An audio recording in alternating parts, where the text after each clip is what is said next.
Yo, what's up everybody? Summer Best Ball continues. Roll that intro.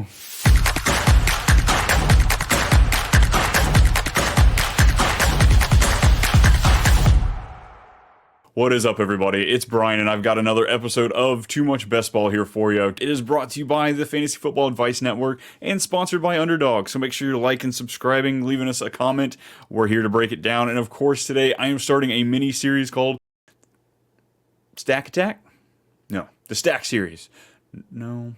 We're still working on the name, but it's episode 1, so that's usually how this is going to work. But we know the importance of correlation and stacking, especially in those playoff rounds of these tournaments on Underdog. So I want to dig in deeper. I want to make this stack bigger. I want to make it 2, 3, 4 teams big, just the biggest stack that we can. And we're going to do that, of course, with the AFC South, minus the Texans, with the Giants filled in. So, I don't know, we're still working on the name. Maybe a cool acronym we'll have coming at you. So, of course, not a great name, but the best things come with a horrible name, kind of. So yes, the stacking series, I did want to start off with a little different because everybody's loving the San Francisco and the Lions. Everybody loves that playoff matchup. There's going to be a lot of points, a lot of big names in it, but it's hard to get that stack, you know? Are you taking CMC, Debo, and then Sam Laporta early in the third? You know, like, there's so many ways that it can go wrong and you can't get it right. Well, that's why we're starting with this one.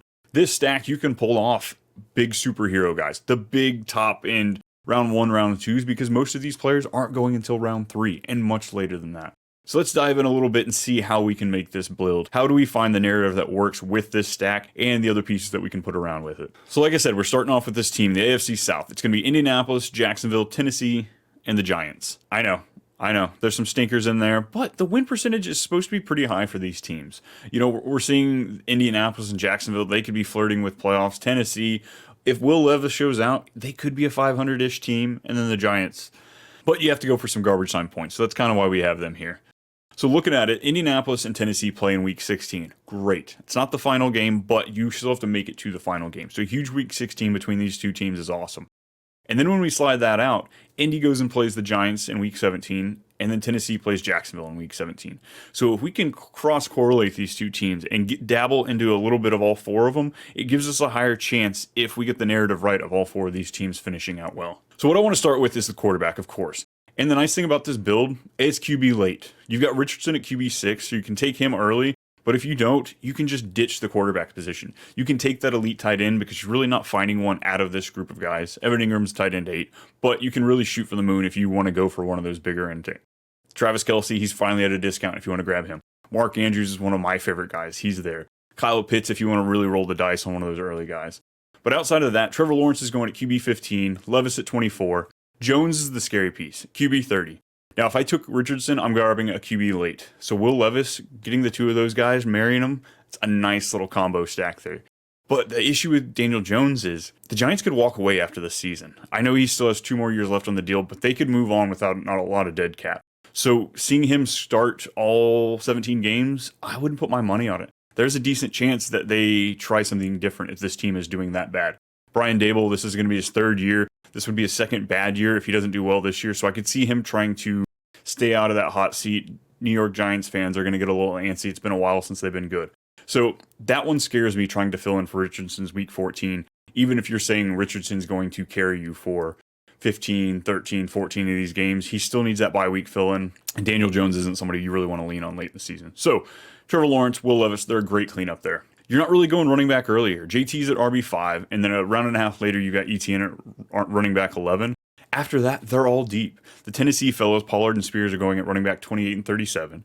Singletary's at 32. And then you've got Hull, Bigsby, and Tracy. These late running backs that you're going, you know, that 0 RB approach, if you're going for a lot of those guys, really trying to fill in those late ends. But it's not bad, you know, so if you grab JT early, you go for the hero RB approach, you can still clean up with, I prefer Spears over Pollard. I don't like Pollard at all. But if you want to grab one of those guys and or Singletary right in that range, they would be a great cleanup piece. So the running back really leaves you wide open, just like the quarterback. You can go either direction, whether you use these pieces or not. Then as far as the wide receiver, you've got Michael Pittman at wide receiver 22. You fall a little bit back. You've got Christian Kirk at 30, Ridley at 36, D-Hop at 43. And then the rest of these are very, very you know, these are your deep wide receiver 5, 6, 7s that you're grabbing at this point. There is Malik Neighbors at wide receiver 20. Not a huge fan of grabbing him there, just because him and Pittman, going at wide receiver 20 and 22, I think Pittman's got a much higher chance of doing more than Neighbors does. They are probably going to be similar to the kind of guy, PPR kind of guys, just really loading it up close there. Pittman's touchdowns aren't really a high cliff that you're going to expect. Just Neighbors being on that horrible team, him being a rookie, taking a little bit of time, Daniel Jones being who he is. I'd much rather bet on Pittman than I would Neighbors, despite the amazing athletic ability that we do see with Neighbors. Neighbors next year, maybe, if we can get that price to come down some. But besides all that, you've got all these wide receivers that are like middling wide receivers, so that you're not committing too much to this stack with grabbing these guys. So if you go early on and get an A.J. Brown or a Puka Nacua in round 1, you get a Nico Collins or a Debo in round 2, something like that, you can come up and clean with some of these guys. A.D. Mitchell and Josh Downs, I know they're correlating pieces with Richardson, but if you grab him, I don't necessarily see him as a guy that has to have wide receiver stacked with him. If anything, maybe grab Jelani Woods late in the game, and he's a nice last round tight end for you to pick. But the rest of these wide receivers, you got Brian Thomas at wide receiver 42, Gabe Davis at wide receiver 63. If he gives you 3 good games, it's perfect at wide receiver 63. That's all you're expecting him from at that point. But D-Hop, Boyd, Wandale, Slayton, and Hyatt, the 3 guys from the Giants that you can grab with one of your last picks. Like I said, there's just a lot of correlation that you can get later on in the drafts after you've built out these studly positions with a lot of the guys from other teams. Some of these teams that should be top 10 offenses. Now, I do myself have the Colts projected out as a top 10 offense this year. I think they're going to be awesome. Promise, folks, it's not a bias. It's all Richardson. It leaves you with a lot of flexibility with these builds because we know roster construction and correlation, they are so meaningful in these tournaments. Most of my drafts, it's about 50-50 whether or not people are actually following these quote-unquote rules on how to play. But it gives you flexibility because you cannot go in there and say, these are the teams I'm hammering in this draft. It just doesn't work that way. And then as far as tight end, like I said, Johnny Woods, great last pick at tight end 32.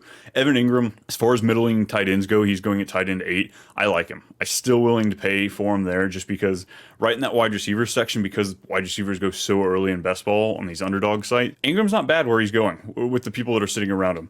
Chigakonkwo, if you're completely punting the tight end position, if you do go Richardson early and you just filling up with running back wide receiver, Chig there late at tight end 25 is not bad. Theo Johnson, the rookie for the Giants, he's there at tight end 37. If you're one of those people that say, I'm smarter than everybody else, and I grab guys that are way off ADP, Bellinger, tight end 41. This will be his 3rd year, I believe, for the Giants. He looked good his rookie year.